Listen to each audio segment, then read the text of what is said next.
Welcome everyone. I'm Dr. Plumser, and thank you so much for joining me in this stress and anxiety management seminar. We've been through a lot in the past few years, obviously, and starting with the pandemic and now with the financial situation in the country. Everyone is under stress.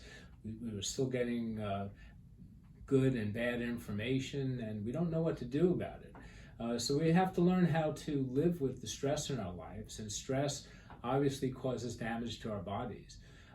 Stress can lead to chronic inflammation, chronic disease, and although we can control some stress, such as toxins in our environments, what we eat on a daily basis, many times we cannot control the emotional stress that we fear. There is a solution, however, and the solution is twofold. First, you can try to remove the stress. Obviously, that's somewhat difficult, especially if stress is at work or stress has something to do with bad things happening in your life. The second thing to do is learn how to control the effect of stress on your body. So in this seminar, I'm going to introduce several stress management techniques and coping techniques, some of which you may have already tried, but did not master. Mastering these techniques requires really understanding what stress is and what anxiety is, and I'm going to help you on that road to understanding. There's a Chinese proverb that says, "Tell me and I may remember, show me and I will remember, and teach me and I will understand." And that is the most important thing about what we do at Elite. We help people understand why they're getting ill and how to cope with that and how to reverse those problems. In order to master controlling stress and anxiety, you first have to understand what stress and anxiety are. So stress and anxiety come from fear, and may also be worsened by loneliness, which obviously we've felt over the past couple of years, loneliness and isolation. So what are these emotions? Well, it starts with fear. Fear is actually a protective mechanism for us that's allowed humans to survive for centuries. And it makes us avoid situations that may be dangerous to us. However, our brains frequently miscalculate what we believe in and will occur, and whether or not those things occur, we haven't taken into account, but that raises our fear levels. And this fear creates anxiety and stress for us. As I have discussed in other presentations, all of these stresses change our bodies chemically and make us go through chemical and hormonal changes that affect the way our body reacts to the environment, and can hurt us acutely and in the long term. Those chemical changes are caused by things like adrenaline, which we all know about, and cortisol, which is the stress hormone. And the immediate effect is that we get all worked up. You feel palpitations and sweat, and then long term that turns into inflammation and it affects every organ in the body.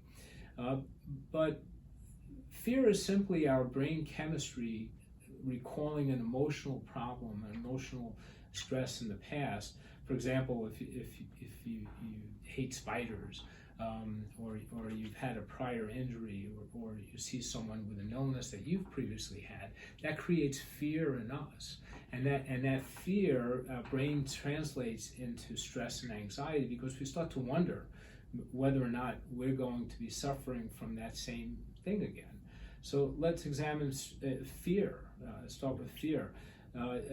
Fear and anxiety are due to uncertainty. We don't know what's going to happen in the future, and our brains don't like uncertainty. So we become fearful, and we try to stay away from anything that creates fear for us. Our brains hate this uncertainty to the point that it makes us behave strangely. How many times have you seen people under stress and not acting right, and the underlying personality is overcome by the stress? But our that's because our brains tell us that this fear and anxiety will last forever. But we know that's not true. To deal with fear, therefore, we need to determine exactly what the fear is. Many of us had financial and now have even more financial concerns, and certainly we had health concerns over the past several years. Rather than simply living with that fear, plan to fix it. For example, if you can't pay all of your bills because of financial issues, pay the ones that you can and start to cut expenses. That's removing some of the stress and making plans to correct the problem that got you there. Remember, we can't change the past. Despite what we're being told these days, we can only learn from it and move on. Dr. Ellen Hendrickson, in her book, How to Be Yourself, actually discusses how to resolve fears. First, as I said before, identify what that fear is, as most fears are what-if thoughts. What will happen in the future if this happens? Think about if that situation actually does occur, and answer the question, what will happen? What would you do if you found yourself in that situation that is making you anxious and the situation that you fear? Make it very specific. Determine how you would actually cope with that situation, and in your mind, go over the specific steps that you would take to resolve that. And imagine that you're going through that and you're actually resolving that problem. The event may not make you feel good, but you know that you can deal with it now, and then you move on. Think about cold water. She points out that as a child and now as an adult, we've been exposed to really cold water. Think about plunging into the ocean because it's so nice out. You want to jump in. You're at the beach. You want to jump in the water, but you get in there and it's 55 degrees. So that's an acute stress of being cold, and you want to get out. Some of us actually force ourselves to stay in because we know that we'll get used to it. But you can overcome that stress. You can overcome that stress by gradually immersing yourself in the cold water or the fear, and then realizing that nothing really happened to you. And you are now actually enjoying the water because you overcame that fear. So become an optimist. Being an optimist creates joy and overcomes stress and leads to better success and enjoyment of life. Change your mindset. This past few years, you may have had a negative impact on you, but classic pessimists will see other people as optimists. So be an optimist and realize that pessimism is not going to help your psyche.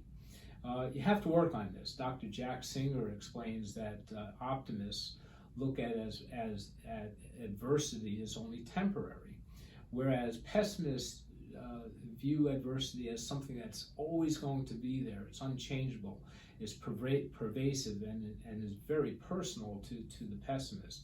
Being negative makes your brain stay in this anxious, fearful situation, and we develop a constant state of anxiety and fight or flight type of system. That affects our immune systems.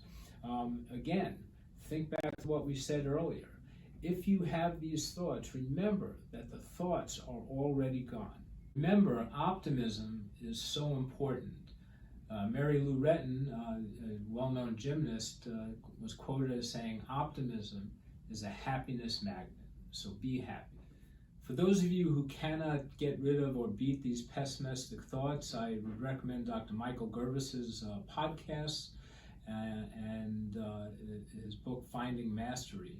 These provide exercises to actually foster optimism and to strive to do your best and congratulate yourself on a regular basis for a good effort, for training the brain to find something amazing in the world on a daily basis, and to visualize the best outcomes. And most important, be spontaneous in life. Spontaneity creates pleasure, making life much more effortless. It's easier to remember bad experiences, but we have to work hard to remember good experiences. Get out of your house daily. Contact old friends. Find new places to go and new activities, and share these with people and volunteer to help other people. All of these will build your sense of satisfaction and optimism, and joy actually rubs off on those around you.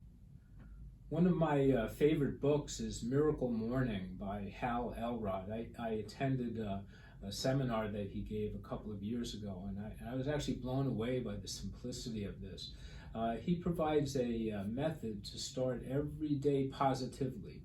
Take 20 to 25 minutes every morning after you wake up and breathe and meditate. Recite affirmations of your goals. Affirmations are not prayers. Affirmations are, what do I want to achieve? When am I going to achieve that? I plan to achieve that. So it's a positive kind of thought. Cite your goals for the day. Know what your intent is for a great day and what you will do to achieve that. Exercise lightly for just 5 minutes, and then write down all of your thoughts. And do this on a daily basis, and this will help you come up with a long-term plan of action. So I highly recommend Miracle Morning by Hal Elrod. Well, I hope that you get something out of this introduction to stress management. I cited a lot of different authors, and you should look all of these authors up and start to implement some of these techniques to control your fears and anxieties and to start relax. Next week we're going to have a live interaction online, and I hope you join us, because we're going to start to talk about and introduce various breathing techniques, which is personality based actually. I'm going to teach you my first breathing technique and how we go about it. I would like you to think about breathing in and breathing out. Breathe in through your nose and out through your mouth.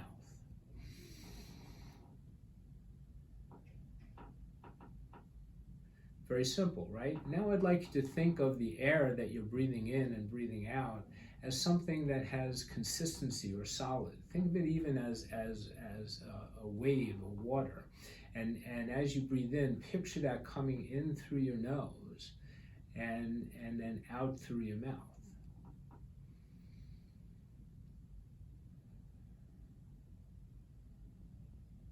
Now we'll talk about the actual breathing times next week, but if you can do that, you can also direct good things into your body, because you can picture that coming in, and bad things leaving your body. So as you breathe in this time, think of what you're breathing in as energizing, as something good for you. And when you breathe out, I want you to think of what is leaving your body as something bad. So think of an ache or a pain you have in your body. Think of the fluttering in your heart if you're fearful right now, and wash that out of your body with everything that leaves. So let's do that.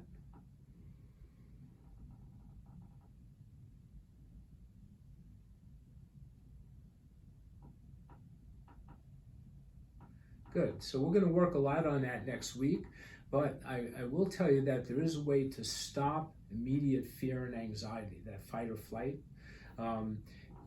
It's called a cleansing breath. And now this may look and sound a little bit funny, but it's effective, and actually people may look at you funny if you do this, but you'll feel a lot better.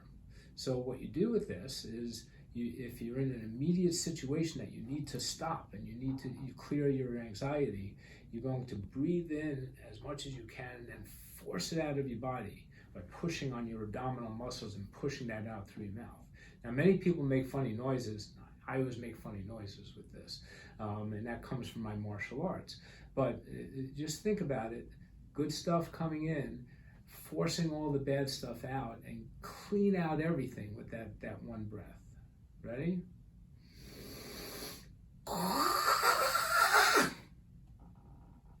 So hopefully you join me next week and get some more of these techniques. I know that next week we're going to do a lot of relaxation, and hopefully we all make those funny faces. So I'll see you next week, and thank you so much for joining me on part 1 of this seminar.